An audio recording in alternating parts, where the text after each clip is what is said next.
जय हिंद दोस्तों। स्वागत है आपका अपने YouTube channel maths and science यात्रा पे। तो दोस्तों, आज हम लोग लाइन एंड एंगल्स यानी कि हम लोग कोण के प्रकार टाइप्स ऑफ एंगल कल पढ़ चुके थे और आज हम लोग उसके आगे देखेंगे कि पूरक कोण क्या होता है, संपूरक कोण क्या होता है, आसन कोण क्या होते हैं। इसके बारे में सबसे पहले हम लोग अध्ययन करेंगे। तो सबसे पहले हम लोग चलते हैं पूरक कोण की तरफ कि पूरक कोण क्या होता है, जिसे हम कम्प्लीमेंट्री एंगल कहते हैं।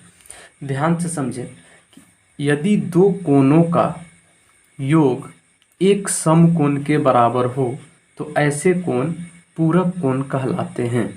ऐसे समझिए कि यदि दो कोण का सम एक राइट एंगल के इक्वल हो तो उसे हम कम्प्लीमेंट्री एंगल कहते हैं। यानी कि इसका मतलब ये हुआ कि अगर हम एक राइट एंगल बनाते हैं और इसके बीच से कहीं से भी एक रे ड्रॉ करते हैं यानी किरण खींच देते हैं, तो ये किरण जो है दो कोण बनाती है, एक इस भुजा के साथ और एक इस भुजा के साथ। तो ये दोनों का सम जो है जोड़ने के बाद दोनों को अगर 90 डिग्री आता है, इसका मतलब है कि ऐसे दो कोण पूरक कोण कहलाएंगे, कम्प्लीमेंट्री एंगल कहलाएंगे। दोस्तों, दूसरा है समपूरक कोण, जिसे हम सप्लीमेंट्री एंगल कह रहे हैं। क्या कह रहे हैं? Supplementary angle. यदि दो कोणों का योग 180 डिग्री हो तो ऐसे कोण समपूरक कोण कहलाते हैं। ध्यान से समझें कि यदि हमारे पास कोई एक स्ट्रेट लाइन है, सरल रेखा है, तो इस सरल रेखा पर किसी एक किरण को हम डाल देते हैं, यानी कि इसको खींच देते हैं। समझ रहे हैं? किरण खींच देते हैं। तो ये किरण क्या करती है कि इस AB सरल रेखा के साथ दो कोण बनाती है। एक तो बनाती है, मान लीजिए ये O है तो इसको मान लेते हैं C। एक बनाती है BCO और एक बनाती है ACO। समझ रहे हैं? यानी एक एंगल X बनाती है, दूसरा Y बनाती है। X और Y को जोड़ने के बाद यदि 180 डिग्री आ जाता है, इसका मतलब कि वैसे कोण को हम क्या कहेंगे? समपूरक कोण कहेंगे। चलिए देखते हैं आसन कोण क्या होते हैं। आसन कोण ना बहुत इंपॉर्टेंट है और इसे हम एडजेसेंट एंगल बोलते हैं इंग्लिश में। ये बहुत कम लोगों को समझ में आता है, इसीलिए मैंने इसे विस्तार से लिखा है। ठीक है, ध्यान से समझिएगा। दो कोण आसन कोण कहलाते हैं यदि इसमें क्या कंपोनेंट है उसको समझिएगा। यदि एक उभयनिष्ठ शीर्ष हो यानी कॉमन वर्टेक्स हम कह सकते हैं, इसको इंग्लिश में क्या कहेंगे? कॉमन वर्टेक्स हो। फिर एक उभयनिष्ठ भुजा हो यानी कॉमन साइड हो, वन कॉमन साइड हो।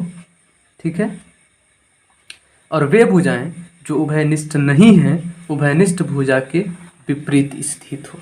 अब समझिए, पहला कह रहा है कि एक उभयनिष्ठ शीर्ष हो यानी कॉमन वर्टेक्स। तो देखिए एक कॉमन वर्टेक्स है, इसके अलावा कोई वर्टेक्स इसमें नहीं है। ठीक है, अब अगर हम बात करें तो दूसरा है कि एक उभयनिष्ठ भुजा हो। तो देखिए एक उभयनिष्ठ भुजा है जो कि दोनों में है, ये कॉमन है, इसके साथ ये एंगल भी बन रहा है और इसके साथ ये वाला एंगल भी बन रहा है। समझ रहे हैं? दोनों एंगल इससे बन रहा है। नहीं, देखिए आप, ये एंगल भी बन रहा है और ये एंगल भी बन रहा है कि नहीं? उसके बाद तीसरा कह रहा है कि वे भुजाएं जो उभयनिष्ठ नहीं है, जैसे मान लीजिए ई भुजा और ई भुजा उभयनिष्ठ नहीं है, तो ये दोनों भुजा एक दूसरे के विपरीत होगा ना। तो ये दोनों भुजाएं क्या होंगी? एक दूसरे के विपरीत होंगी। ऐसे समझिए, अगर इसमें हमको आसन कोण पता करना है तो ABD और DBC, समझ रहे हैं? ABD और DBC दोनों आसन कोण हैं। दोनों कौन से कोण हैं? आसन कोण हैं। चलिए अब समझते हैं रैखिक युग्म। रैखिक युग्म ये भी बहुत इंपॉर्टेंट है और बहुत ज़्यादा पूछा जाता है इससे क्वेश्चन कॉम्पिटिटिव एग्जाम में भी, और 9th के का जो 6.1 एक्सरसाइज है उसमें भी बहुत ज़्यादा इससे क्वेश्चन है, रैखिक युग्म से, लीनियर पेयर से। एक सरल रेखा पर बने कोणों का योग 180 डिग्री हो तो उसे रैखिक युग्म कहते हैं। यानी एक सरल रेखा है और उस पर अगर हम दो कोण बनाते हैं और दोनों का सम 180 है तो वो लीनियर पेयर कहलाएगा। या तीन कोण है, तीनों का सम 180 है तब भी लीनियर पेयर होगा। या मान लीजिए कि चार एंगल बनता है इस तरह से, तब भी अगर सबका सम 180 ही होगा तो 180 होगा, तो इसे भी हम क्या कहेंगे? लीनियर पेयर कहेंगे। अब देखते हैं शीर्षाभिमुख कोण यानी वर्टिकली अपोजिट एंगल। इसको समझ, ध्यान से समझिएगा कि शीर्षाभिमुख कोण क्या होते हैं। यदि हम दो लाइन खींचते हैं और दोनों एक दूसरे को इंटरसेक्ट करता है। इंटरसेक्ट करने का मतलब ये है कि एक दूसरे को प्रतिच्छेद करती है। अभी आगे हम बताएंगे प्रतिच्छेदी रेखा और समांतर रेखाएं। ठीक है, तो वर्टिकली अपोजिट एंगल क्या होता है, ध्यान से समझिए। जैसे ई वाला मुंह है, अब ई मुहुआ के सामने ई वाला मुंह है, समझ रहे हैं ना। ई मुंह के सामने ई वाला मुंह है, तो ये दोनों मुंह का जो मान है वो बराबर होगा। और ये दोनों, अगर इसका बात करें और इसका बात करें, तो ये दोनों मुहुआ बराबर होता है सामने वाला, और इसका मान बराबर होगा। जैसे मान लीजिए कि 60 डिग्री का है, तो ये 60 डिग्री का होगा। ठीक है, एक एग्जाम्पल मैंने हम दे रहे हैं कि अगर ये 60 का है तो ये भी 60 का होगा। यानी ये 60 और 60 जो है वो क्या कहलाएगा, शीर्षाभिमुख कोण। यानी शीर्ष एक ही है लेकिन मुंह उल्टा है, समझ रहे हैं ना, मुंह क्या है, उल्टा है। तो इसको हम कहेंगे शीर्षाभिमुख कोण, वर्टिकली अपोजिट एंगल कहेंगे। जैसे ए ओ डी बराबर बी ओ सी, इसमें देखें तो A O D is equal to B O C, यानी ये दोनों एंगल क्या है, वर्टिकली अपोजिट एंगल, शीर्षाभिमुख कोण। और ये दोनों क्या है, तो शीर्षाभिमुख कोण। अब याद रखिएगा कि शीर्षाभिमुख कोण हमेशा जो है वो इक्वल होता है, बराबर होता है। जब भी होगा तो शीर्षाभिमुख कोण बराबर होगा। चलते हैं नेक्स्ट टॉपिक। दोस्तों अब हम देखेंगे कि प्रतिच्छेदी रेखाएं क्या होती हैं, जिसको इंटरसेक्टिंग लाइन हम लोग बोलते हैं। इंटरसेक्टिंग लाइन बोलते हैं प्रतिच्छेदी रेखा।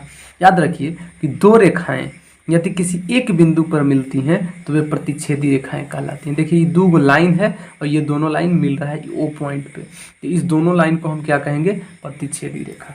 समांतर रेखा जो कहियो मिलबे न करे, देखिए इसको सीधे हम खींच दिए, कहियो मिलेगा, ये जिंदगी में कहियो मिली नहीं, न मिली, तो ई का हो गया समांतर रेखा, जिसको हम लोग क्या कहते हैं, पैरेलल लाइन कहते हैं। दो रेखाएं जो एक दूसरे से कभी नहीं मिलती हैं समांतर रेखाएं कहलाती हैं, समझ रहे हैं। तो ये हो गया हमारा समांतर रेखा। एक और इम्पॉर्टेंट पॉइंट है जिसे हम नोट के रूप में बना करके लिखे हैं, हालांकि ये पहले पढ़ा दिए हैं लेकिन फिर भी आपको हम बताएंगे, ध्यान से समझिएगा। यदि एक किरण एक रेखा पर खड़ी हो, मान लीजिए कि ये एगो रेखा है, अभी रेखा पर एगो हम किरण ऐसे खड़ा कर दिए, ठीक है, तो इस प्रकार बने दो आसन कोणों का योग, यानी इससे दो आसन कोण बना, देखिए, तो इन दोनों आसन कोणों का योग कितना होता है, 180 डिग्री होता है। क्या होता है, 180 डिग्री होता है। उम्मीद करते हैं कि ये चीज़ें आपको समझ में आ गई होंगी। तो दोस्तों अगले वीडियो का इंतज़ार कीजिएगा, क्योंकि हम एक्सरसाइज लेकर के आएंगे। एक्सरसाइज 6.1 हम लोग अगले वीडियो में पढ़ेंगे, ठीक है, अगले वीडियो में 6.1 एक्सरसाइज। तब तक के लिए वीडियो को अगर देख रहे हैं तो लाइक कीजिए, और अगर नहीं सब्सक्राइब किए हैं चैनल को सब्सक्राइब जरूर कर दीजिएगा, और अपने दोस्तों के साथ शेयर जरूर कीजिएगा ताकि उनको भी